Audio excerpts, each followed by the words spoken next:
What's up everybody, this is Boywithafishtank, and today I'm bringing you a video which is actually part 2 of the African Cichlid Rescape. So if you haven't seen part 1, you can check it out right here, and an annotation will pop up right here. And if you click that annotation, you'll get to part 1, and you can basically see the video right there. As you can see, my fish are kind of hungry right now, but I haven't fed them today either, and it's soon dinner time, so they're gonna get some food soon. And you know, some things that I wanted to talk to you guys about was that these Synodontis catfish are huge. I mean, look at this, like, it's crazy. They're enormous, and they swim upside down sometimes like that. They actually do that at night often, and sometimes they also just do it because they think it's fun. I don't know, it's kind of weird, but I think it's so that they can catch food from the surface. But anyways, let's just get to the rescape right away. The first things you guys will probably notice are the driftwood that are in this tank. I do not know what type of driftwood they are, but I'm not quite sure if I've placed them as I want to. But I kind of made a plan, because I'm going to tell you guys once again, it's not entirely done. I'm still gonna add some plants and some other things like that. But as you can see, the wooden stakes right here, I wanted this to go over the new cave that I built from lava rock, and my small Mabunas actually likes to chill in there at night, which is kind of cool. And they also swim like into it and out again and things like that, and it's really cool to see. And they really like these driftwood for some reason. Actually, this driftwood doesn't reduce pH, which is really nice. But not only do they don't reduce pH, but they also create some arches, like archways, where the fish can swim through, and they really love it.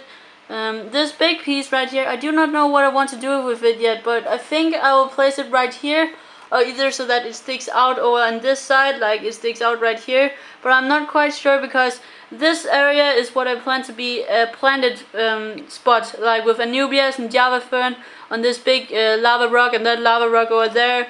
I might have another plant on that rock right there. And that is basically all I'm going to do, because I think this aquascape is just awesome. I know some cichlid people just stack their rocks like crazy and like make them really tall, like the rockscapes, but I'm not really a big fan of that. I really don't like the stacking idea. I don't know why, I just don't think it's a very good idea.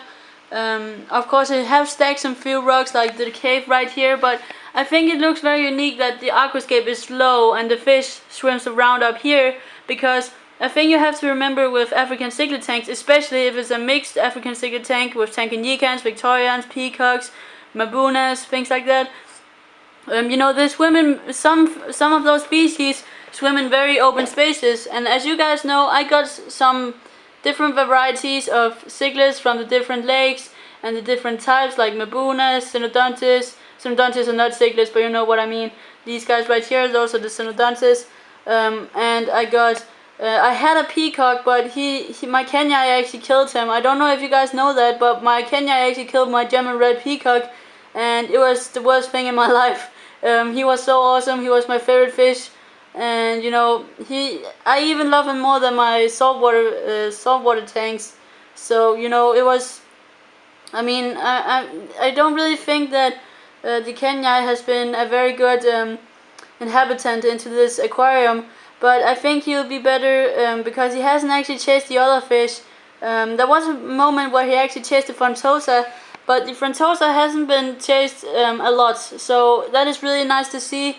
And he's getting some blue coloration and some more white coloration, and he's just doing awesome. And he has been a lot less shy than usual. And I actually think most of the fish's behavior has changed after I rescaped the tank. And that of course makes sense, because if you rescape your tank, either if it's a saltwater tank, a planted tank, a cichlid tank, a cold water tank, whatever it is, it always helps with the hierarchy. And all fish have hierarchies, but just not as, you know, noticeable as cichlids have.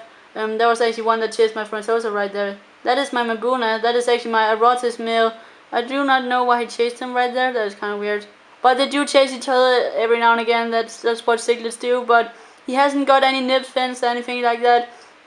But let's talk about the aquascape. And what I wanted to say is that if you've got peacocks and Tanganyikans and Victorians and things like that, they really like a lot of open swimming space, as well as haps like the blue ollie, which you can see right there. He has actually been chased a little bit. I do not know why, but he's doing fine.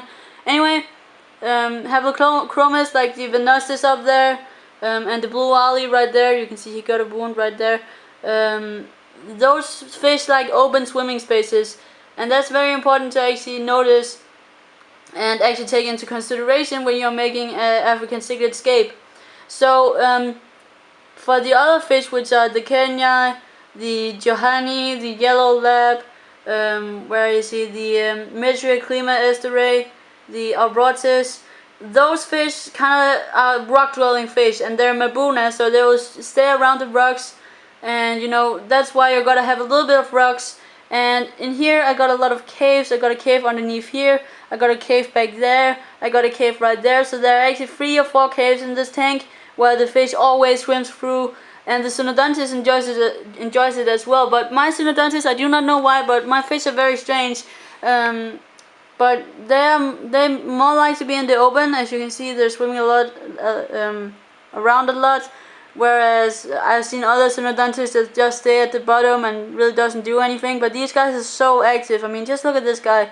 This guy is the most beautiful one. He's actually the male, and this guy is the female. And she has been chased a little bit by him, and that's why he often stays at the top. I guess he's a little bit stressed, but I think he wants to breed, and that's the reason. But he's doing very well, and he's eating very well, and my Synodontis seems to be more in the top area of the tank when they're hungry, as you can see right here. Look at that, they're chasing each other. It looks really funny though, just look at that. But they haven't had any problems with nib fins or anything like that, so that's really nice to see. I think my camera bobs right there because I'm sitting and bobbing down my leg right here. But anyways, so I'm going to get some more plants in this tank and things like that. But I want to tell you guys, this is the reason why this is part 2 out of 2 is that I'm done with the hardscape, and I guess that is the most important thing for African cichlids. You know, some people just have a hardscape and no plants and things like that, and that's very understandable because that's more natural. But I really like plants, and I kind of want the planted tank feeling back again. And you guys have to notice that I don't want to make it entirely as a planted tank. I just want this area to be planted, this area to be more of an African Cichlid Rescape, and this more of a planted African Cichlid Rescape. And you know, that is just what I want to do and things like that. And yeah, that is basically all I really have to say, and all I have to show you guys. And you know, I'm really happy with how it turned out and things like that. And by the way guys, sorry for not making a video in quite a long time. I'm sorry about that. I've just not been in the mood for making videos. But you know, yeah, so that is basically all I have to show you guys today, and I hope you enjoy the new escape and you think it's awesome.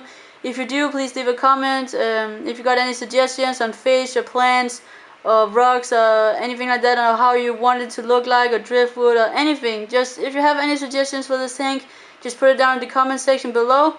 And yeah, so see you guys in another video.